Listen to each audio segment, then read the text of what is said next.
Hi there. I'd like to buy some silver. Morning, sure. Let's see, what kind of silver did you have in mind?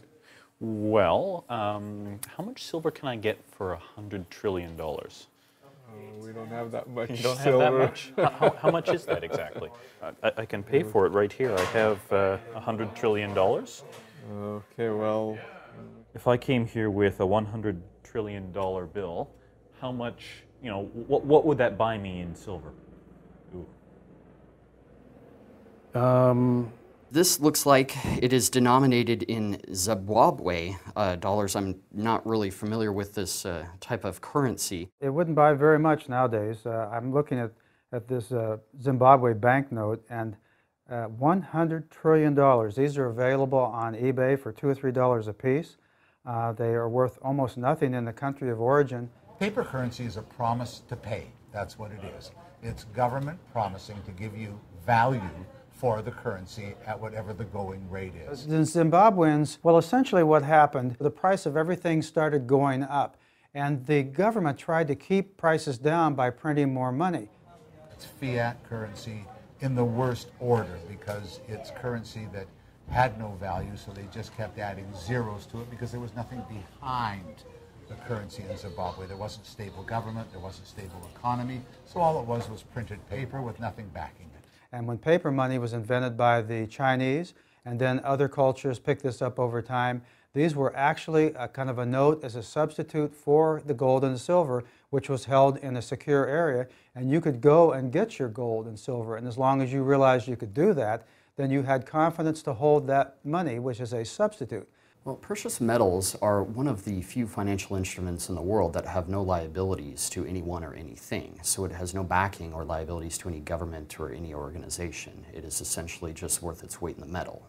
This is a 1-ounce silver Canadian maple leaf coin. You will find minted right on the bullion. Its weight and purity stamped right on it. I don't like to melt down. This is actually from the Canada Mint.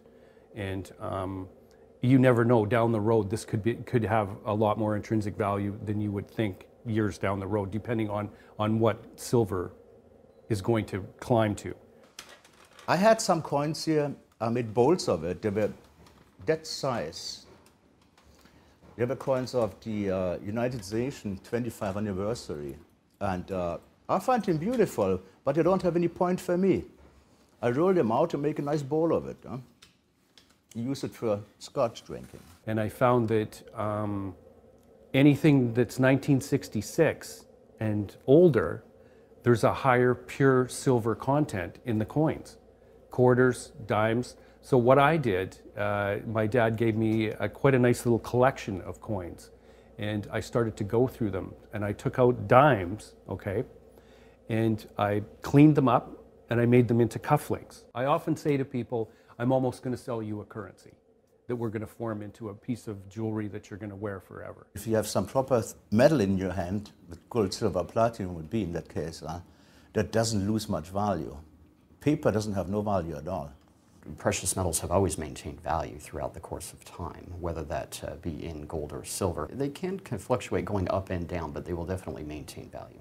On the way down to Buenos Aires, I was sitting next to a woman who was an Argentinian, and we got to talking, and she discussed what had happened a few years before when their currency had self-destructed, and how 4 generations of Argentinian wealth had been virtually wiped out because all of their wealth was in the Argentinian currency. But she had her money in a bank in Boston, a certain amount of it. Now, she had a certain amount in US dollars, which didn't collapse in relationship to the Argentinian currency, but she also had some gold and silver. Most of their net worth was saved because of that situation, having it in some aspect which did not lose its value. It can sometimes keep you from complete financial devastation.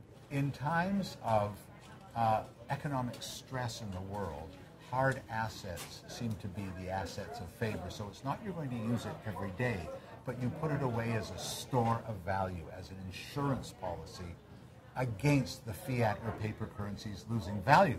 Now, all you have to do is look at the last 10 years to prove out what I'm saying. An ounce of silver from 10 years ago to today has gone up 600, 700% because of the devaluing of the paper.